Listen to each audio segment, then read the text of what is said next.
Hello class, we are back to the topic NPO. In the last video, we have covered the receipt and payment account and income and expenditure account. उनका format हम समझ चुके हैं. आगे चलते हैं हम रिसीप्ट्स और पेमेंट्स के बारे में हम थोड़ा डिस्कस कर लेते हैं. मैंने आपको लास्ट वीडियो में बताया था कि जो हमारे रिसीप्ट्स होते हैं और जो हमारे पेमेंट्स होते हैं उनमें क्या होता है, रिसिप्ट एंड पेमेंट अकाउंट में क्या होता है कि जो हमारे रिसिप्ट एंड पेमेंट अकाउंट है उसमें हम कैपिटल नेचर के और रेवेन्यू नेचर के रिसीप्ट्स को भी और पेमेंट्स को भी रिकॉर्ड करते हैं. बट जब हम इनकम एंड एक्सपेंडिचर अकाउंट बनाते हैं ना तो वहां पे थोड़ा सा डिफरेंस आ जाता है. डिफरेंस ये आता है कि हम वहां पे सिर्फ हमारा जो रेवेन्यू नेचर का रिसीप्ट होता है और रेवेन्यू नेचर के जो खर्चे होते हैं which only relate to the current year हम उनको रिकॉर्ड करते हैं. तो अब हमें थोड़ा सा ये समझना बहुत जरूरी है कि रिसीप्ट्स एंड पेमेंट्स का क्लासिफिकेशन कैसे है. Basically, receipts have been classified into two categories, that is revenue receipt and capital receipt. इन दोनों को अगर मैं डिफरेंशिएट करूं तो मैं आपको बताना चाहूंगी कि जो रेवेन्यू रिसीप्ट होते हैं they are of recurring nature और जो कैपिटल रिसीप्ट होते हैं they are of non recurring nature. ठीक है. रेवेन्यू रिसीप्ट में there can be fees, there can be donation, there can be sale of register, जो आप सेल कर रहे हैं अपने रजिस्टर्स की. अगर आप एनपीओ है आपका और जहाँ पे आपका सेल ऑफ रजिस्टर का काम है तो you are doing it on a recurring basis, so this is a revenue receipt. से जो फंड जनरेट हो रहा है वो रेवेन्यू नेचर का है. उसके अलावा आपकी एंट्रेंस फीस जो आपको मिलती है एक मेंबर के आने पे, a kind of revenue receipt. Rent you are receiving, that will be revenue receipt. उसके अलावा आपके कैपिटल रिसीप्ट्स आ जाते हैं जो कि आपको नॉन रिकरिंग नेचर के हैं, जिसमें बेसिकली जनरली फंड्स आते हैं जिनका जो आपको पैसा मिलता है, जिससे आपको पैसा मिलता है वो बहुत नॉन रिकरिंग बेसिस पे मिलता है. जिसमें आपका एंडोमेंट फंड आता है, जिसमें आपका स्पेशल फंड आता है, जिसमें आपका लाइफ मेंबरशिप फीस आ सकता है ऑर्गेनाइजेशन के लिए, जिसमें आपकी सेल ऑफ एसेट होती है. आप एसेट किसी भी एसेट को रोज रोज सेल नहीं करते. सपोज कीजिए आपके पास अगर आपके घर में फ्रिज है तो वो आपको बहुत लॉन्ग टर्म तक आप उसको यूज करेंगे और तो देन उसके बाद आप उसको सेल ऑन करेंगे. तो जब आप किसी एसेट की सेल करते हैं या किसी एसेट को जब आप परचेज करते हैं, जब आप, हमें यहाँ पे सेल की बात करेंगे, जब आप सेल कर रहे हैं तो उससे जो आपको फंड मिल रहा है, जो पैसा मिल रहा है ना, वो कैपिटल नेचर का है. क्यों? क्योंकि you are not going to sell those assets on a recurring basis. Now come to the next point, that is payment. Payment has been further classified into two categories, that is revenue nature का payment and capital nature का payment. जो revenue nature का payment होते हैं ऐसे payments which you have to made on a recurring basis. It can be salary paid, electricity bill paid, stationery के जो expenses होते हैं, आपका telephone bill, आपका newspaper का bill, ये सारी payments आपको recurring basis पे करनी पड़ती है, so they are revenue payments. Capital payments, ऐसी कोई पेमेंट जो आप नॉन रिकरिंग बेसिस पे करें जिसको बार बार करने की जरूरत नहीं है. For suppose you are purchasing a camera, you are purchasing a visualiser, जो अपने ऑर्गेनाइजेशन के लिए आप परचेज करें, कोई भी एसेट, काइंड ऑफ एसेट, वो आपका कैपिटल नेचर का पेमेंट होता है. परचेज ऑफ प्रोजेक्टर जिसके लिए आप पेमेंट करेंगे, purchase of table and chair, purchase of furniture, purchase of car, ये सारी चीजें जो आप खरीद रहे हैं इनके लिए जो आप पेमेंट करेंगे ना, ये आपका कैपिटल नेचर का पेमेंट होगा, because you are not doing these payments on recurring basis. Now अब तो ये रिसीप्ट एंड पेमेंट की बात हो गई जिसमें हमने कैपिटल नेचर का और रेवेन्यू नेचर का रिसीप्ट को और पेमेंट्स को हमने समझ लिया. अब हम चलते हैं एडजस्टमेंट्स की तरफ. अभी मैंने आपको लास्ट वीडियो में बताया था कि जो हमारे रिसीप्ट्स एंड पेमेंट्स अकाउंट होते हैं ना, वहां पे हम सिर्फ रिसीप्ट्स और पेमेंट्स को रिकॉर्ड करते हैं, but there are certain adjustments which do not record, which we don't record in receipt and payment account. वो एडजस्टमेंट्स किस से रिलेटेड हो सकती हैं? Adjustment can be related to the subscription. Will discuss these adjustments further. Then we need to calculate the consumable items. Consumable items आपकी assets नहीं होती हैं. कंज्यूमेबल आइटम आपकी स्टेशनरी हो सकती है, अगर आपका मेडिसिन का काम है तो आपका मेडिसिन हो सकता है, जो कंज्यूमेबल नेचर के होते हैं, ऐसे आइटम्स जिनको आप कंज्यूम कर लेते हैं एक पर्टिकुलर टाइम में. Then we need to calculate the expenditure which is related to the current year. We need to calculate the income which is related to the current year.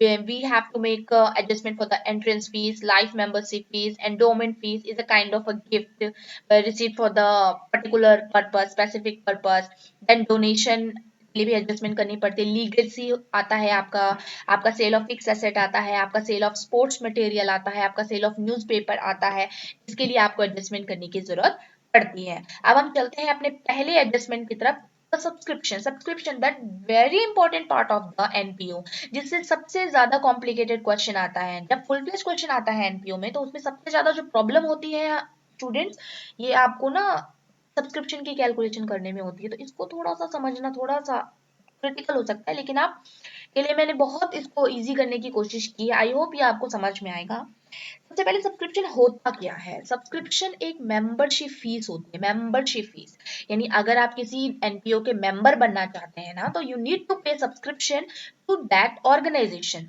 Subscription is a membership fees paid by the member on annual basis. ठीक है, yearly आपको subscription की payment करनी होती है। ठीक है, now subscription से रिलेटेड कुछ बातें हैं जिसको हम ध्यान से पढ़ के समझने की कोशिश करते हैं। जो सब्सक्रिप्शन है related to the current year, next year और previous year is shown on the debit side of the receipt and payment account.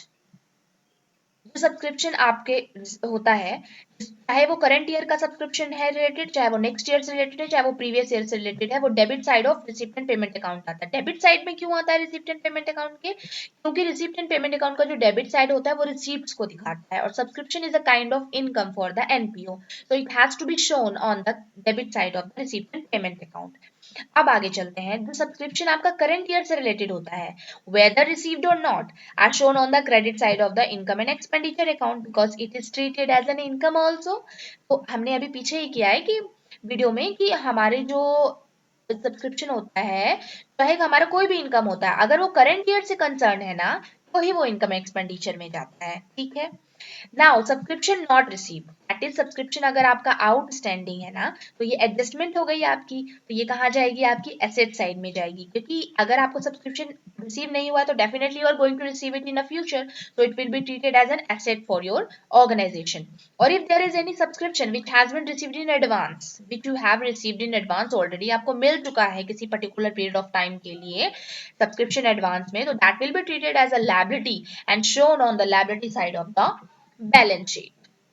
उसके बाद आपको सब्सक्रिप्शन अकाउंट, बेसिकली हमें करना क्या होता है कि रिसीप्ट एंड पेमेंट अकाउंट में आपको सब्सक्रिप्शन का एक आइटम दिया होता है, ठीक है, और उससे रिलेटेड आपको एडजस्टमेंट्स दिए होते हैं। तो उन सारी एडजस्टमेंट्स का कैलकुलेशन करके आपको ये कैलकुलेट करना होता है कि जो सब्सक्रिप्शन का अमाउंट आप इनकम एंड एक्सपेंडिचर अकाउंट में डालेंगे, कैसे फाइंड आउट करना है। इसके लिए आपको एक वर्किंग बनानी पड़ती है जो अभी आपको स्क्रीन पे दिख रही है, जिसमें आप सबसे पहले क्या लेते हैं? Subscription which has been received during the year, जो कि आपको रिसीप्ट एंड पेमेंट अकाउंट में दिखाई देता है। देखिए, जो रिसीप्ट एंड पेमेंट अकाउंट में जितना भी सब्सक्रिप्शन आपको रिसीव हुआ है during the year, it can be concern with the previous year, it can be concern with the next year, it can be concern with the current year, but आपको इसको ही जो है इसको पे ही वर्क करना है, और इससे आपको वो सब्सक्रिप्शन निकालनी है जो आपको इनकम एंड एक्सपेंडिचर में दिखानी है। तो डेफिनेट सी बात है, it should be concern with the current year.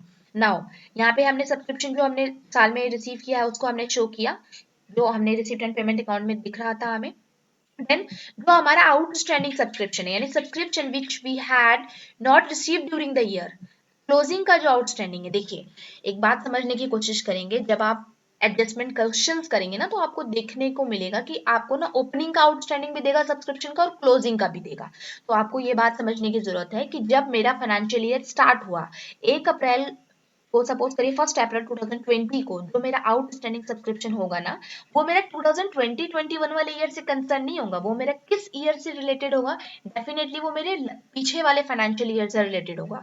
तो इस वजह से जब मैं subscription to be shown in the income and expenditure account की कैलकुलेशन करूंगी, तो जो मेरा पिछले साल से कंसर्न्ड आउटस्टैंडिंग सब्सक्रिप्शन है उसको मैं डिडक्ट कर दूंगी, और जो मेरा करंट ईयर से कंसर्न आउटस्टैंडिंग सब्सक्रिप्शन है उसको मैं ऐड कर दूंगी। क्योंकि अगर 2020-2021 में क्लोजिंग का आउटस्टैंडिंग सब्सक्रिप्शन है, क्लोजिंग में अगर कुछ ऐसा सब्सक्रिप्शन का अमाउंट है जो आपको रिसीव नहीं हुआ है, तो डेफिनेटली वो करंट ईयर से कंसर्न है। ठीक है, इस बात का थोड़ा ध्यान रखेंगे। उसके बाद जो subscription which you have received in advance in the beginning, यानी कि आपने 1 अप्रैल 2020 को जो सब्सक्रिप्शन रिसीव किया है, ठीक है, एडवांस में रिसीव किया था, वो इस करंट ईयर के लिए रिसीव किया होगा, क्योंकि अगर आपने पिछले फाइनेंशियल ईयर में रिसीव किया तो definitely this is for the current year, तो that has to be added here. Okay, और अगर आपने जो क्लोजिंग में जो रिसीव्ड इन एडवांस किया है सब्सक्रिप्शन, दैट है is related to the next year, तो इसको इसलिए डिडक्ट कर दिया जाएगा। So this is the performer, this is the working to calculate the value of subscription which we have to show in the income and expenditure account। इस परफॉर्मे के base पर ही आपको जो सब्सक्रिप्शन की अमाउंट कैलकुलेट करनी है। इसका वाइस वर्सा भी आ सकता है, क्वेश्चन में हो सकता है आपको ये वैल्यू दी हो और आपको ये वाली वैल्यू फाइंड आउट करनी हो, तो इसमें आप रेसिप्रोकल कर देंगे सारे आइटम्स का। Then we can find out the subscription received during the